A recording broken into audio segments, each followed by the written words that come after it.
Hi, everybody. My name is Ivan Dietlefs. Welcome back to the Even on Wings pod. We've got a very special guest for you today. He is from the Mdantsane Chiefs, Siyavuya Matanga.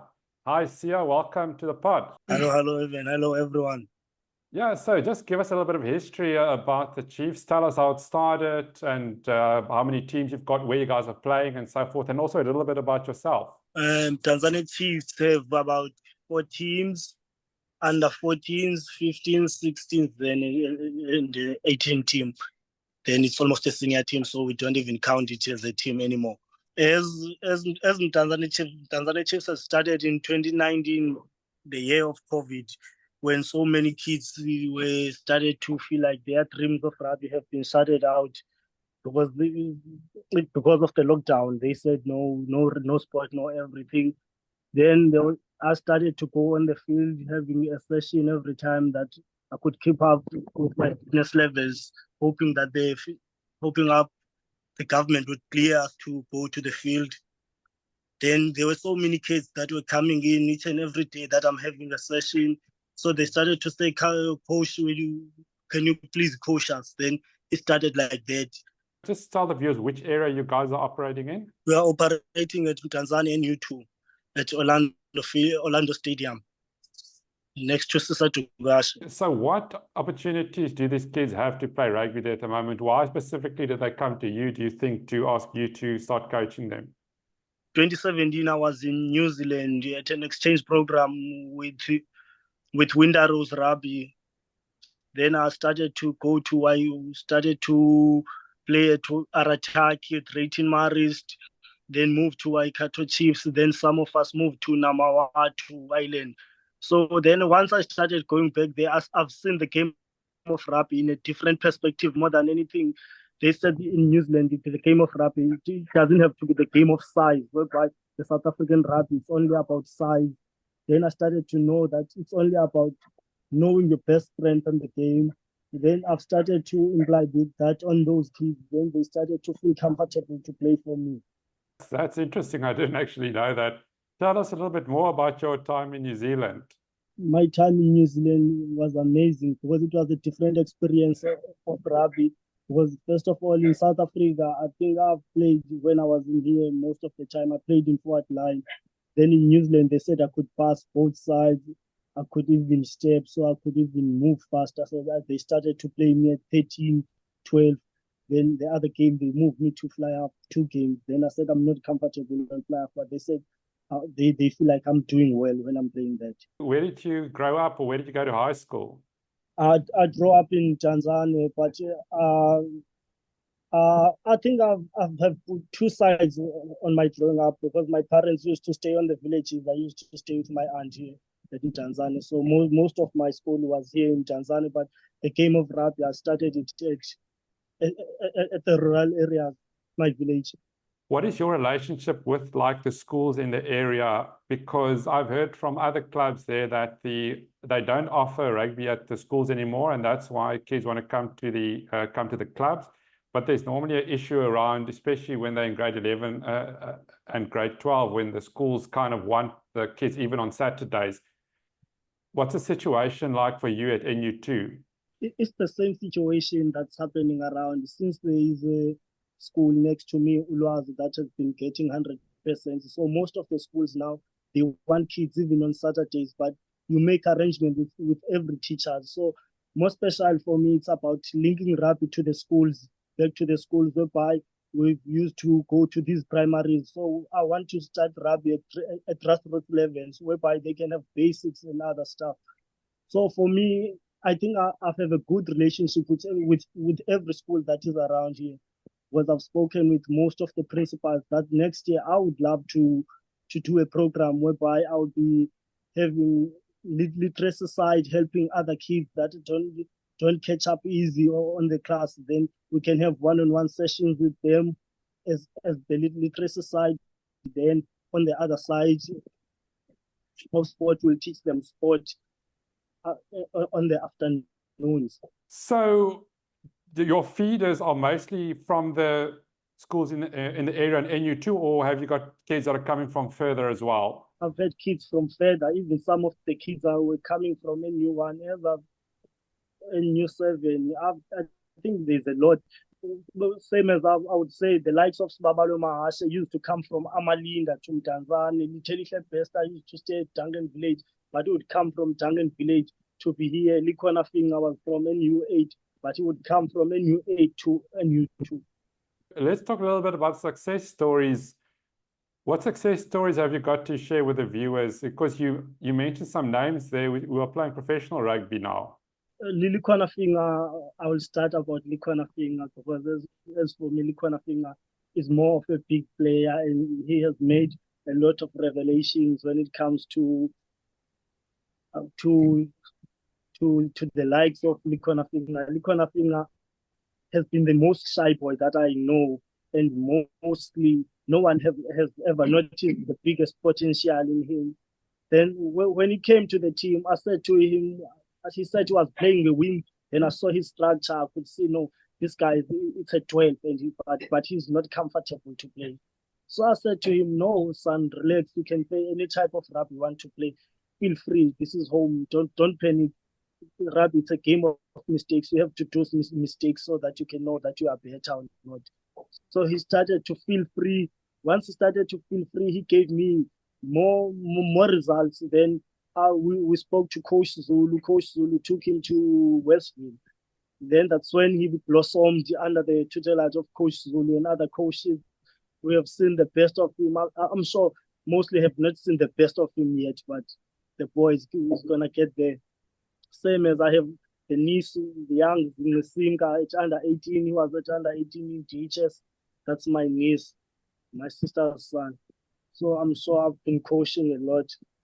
What is your approach to coaching? And you said you also wanted to actually start at under 11. At the Chiefs, we first of all, what we do, you have to be comfortable in our philosophy. Everything that we do with kids have to be comfortable around you. They can feel safe. Once they started to feel safe, they can open up to you. Then I think that's the way that you approach them. You don't even shout at them. You just talk to them easily. That's when they know that you are their coach, you are their brother. Then that's how we do it. We approach it. Tell us a little bit more about the facilities where you are training currently at the Orlando Stadium, you said. We are using Orlando Stadium as the field that we're training at. It's a soccer field, but we started to go in and then we started to get more people that were supporting us on the community. And some of them from the municipality, because they said it was a soccer field, but no, we can go and start over and play in there because there was never been a rugby team at NU2. So the boys have started it, then we have to finish it there. So that we have most of the people that have been helping us to have that facility. As for equipment that we use, some of the equipment were donated by some other people here so that we can use it. Some would buy us some few balls. Because we started the team as, for some of the guys that gave us the balls, for some guy donated some 30 balls the past 2 years or 3. Some were Pamlash, because he used to play with Petro Buhlendotu, one of the co-founders of Mdantsane Chiefs. So what are some of the other major challenges that you guys currently have with the Chiefs? It's support during funds, transport, then kit, and playing ground. I would love to have our playing ground, even like I would love to have whereby I could have a center whereby my boys could have a gym. They could do squats or whatever, but have their own facility whereby we will not be disturbed. What league are your teams currently playing in? We are playing on first division now. Our senior team is playing on the first division. I think that's the first division here in East London. It's at East London Sub-Union. The boys started to play in there to give them a little bit of experience that they wanted to play some with the first team. So they started to get experience. As I've said, Likwana Finga started there. He wanted to play with the first team. Then he got the experience. I feel like that experience helped him to grow up so quickly to when the kids used to play with older people with him, when it comes to his peers, his mind is more open. So the likes of Sibama Ashe, because I used to play 8 men, then when he came to the team, I had to convert to lock of length so that I could give him the number 8 jersey so that he could be comfortable. And what about the junior teams? We played the other villages, we approached them for the game, then we start to play them, and maybe we will get some challenges from other schools that wants to play against us. Okay, so they're not playing in a league per se, it's going from a game to game basis. Yes, on the game, that's what we do at the moment, because I wanted to check next year if we could affiliate to the model CC schools, right, so that we can play against the likes of Hudson Parks, Port Rex, Selborne, if there's a possibility. But we have to look for the funds before that we can affiliate, then have transport, then that's when we can carry on. So we're gonna still carry on playing here and playing the small tournaments. Same as Mdantsane Hurricanes used to host sevens and other festivals. So same as Tanzania VW Challenge is also hosting some of the tournaments, and same as now was Mapimbi hosting another tournament. So we do go to those games. We've played in there. We've had some few accolades that we've got in there. What's your vision for the future for the Chiefs? So the vision for the future from Mdantsane Chiefs is to have to give kids more opportunities whereby they could go to other places through sports, then they and reduce every drug abuse and alcohol abuse from the area, teenage pregnancy for the ladies. That's what I could say we could do, trying to build a netball team so that every kid could have something to do, so that they cannot go out of the discipline and do some other things. And lastly, just tell us, how can people reach you at the Mdantsane Chiefs if they want to get in contact with you? They can get me on 067 214 2139. Email address is matanga8@gmail.com. Social media, do you guys have a Facebook page, anything like that? Yes, we do have a Facebook page and Instagram, Mdantsane Chiefs. So I will put those details below in the description so that anyone can get hold of you. Coach Wings. Sia just looks like a mean center machine. I was going to ask him actually if he's still playing himself or what. Yeah, I'm quite interested in those junior setups that you speak of. Yeah, and I'd love to help you guys with some fixtures and possibly invite you guys to the Ooskus festival, rugby festival that's going to come up next year, I think end of Feb, March. Maybe we can get one of those or two of those teams to come and join us there and see how we can help to get you guys involved in that festival, to get you guys some game time for the juniors, man. Yes, we would love to have that. That would be a big opportunity for the boys. Yeah, I'd love to have you guys around and see what the boys can do and see what you guys are up to. Eh? Yes, I would appreciate that a lot. I'm sure we'll be prepared for the festival, and we'll start preparing them for the off season. No probs, we'll make it work. And Ivan, you better get your ass over to South Africa, man, so that when Sia comes and visits us, that you're there with the cameras and ready to roll, brother. Yeah, bro. I started going to film school in Amsterdam, so I'm going to be a pro by the time I come back there for the rugby season. I think that would be a good time to come back. Definitely not this December. I'm not coming back, unfortunately, mostly because I'm going to be involved still with my courses. But yeah, I look forward to it, and I definitely think getting a little bit more structure in terms of the leagues that people have something to play for is very important to help building the game at grassroots level. But Sia, I want to say thank you very much. We did have some issues today, technical issues and everything, but we managed to make it work. So Sia, thank you very much for joining us, and all of the best for the future of the Chiefs. Thank you, guys. Thank you. I think I appreciate it. So let's start talking about what happened in Argentina with the box. There are a lot of talking points, but there's specifically one talking point we need to talk about, and we're going to put that one first. You know what I'm talking about, Uncle. What do you think? The fact that we always wear the same colored clothing on our pod. Yeah. That's another point. So let's talk about that first. Yeah. Let's tell the viewers why we actually um, we always wear the same clothing color. Last weekend we had like this orange like shirt, and then this weekend we wearing black. It's weird, dude. We didn't plan it. But from the match, the big talking point is obviously Mani Libbok. What do you think, Carl? What's your opinion? I'm sure a lot of us were like, watch this. This we're gonna milk a penalty off the scrum, and then and then Mani Labok is gonna shank it. Like, and bro, yeah, it's a tough one, eh? It's a hectic one to bring Mani off the bench when you've only got one recognized kicker in your team. I don't think that Mani is the worst 10, but I think that was a bit of a fault from Rassi maybe and the selection to not have a recognized kicker as a backup coming off the bench, because then you're stuck at the end of the game without having somebody that can, slot those clutch kicks that win you the game. I don't know. I don't know what else there is to say. Mani's a great player, but he's got a massive mental block and probably a technical issue with his kicking at the moment.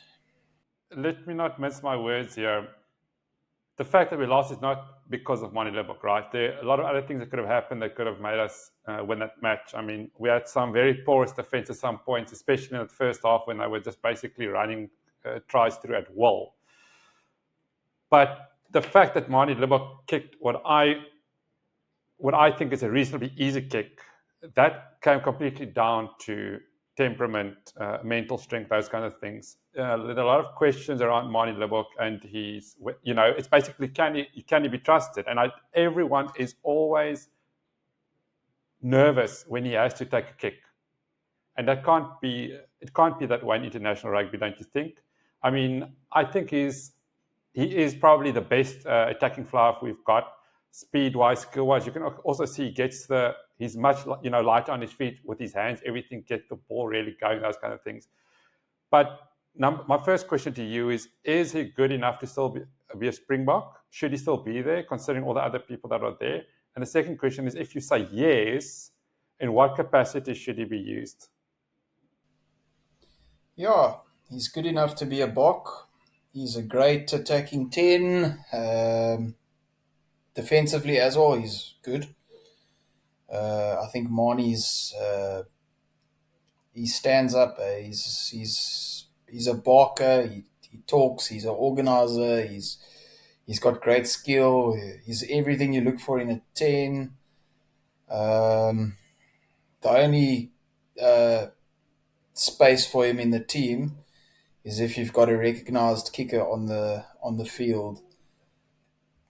When that kick, when they went for poles in the 78th or 79th minute, Rassi got up and he like kind of walked away, and he was like either pissed off with something, or he was like, I don't know if he didn't believe in his own heart that he's going to kick it over or whatever. Did you see that? Yeah, I saw him kind of get up, look away. I just thought he was nervous. So, did you see something more? I don't know. Do you think possibly he wanted to go for the corner? That's what Ryan said, my boot.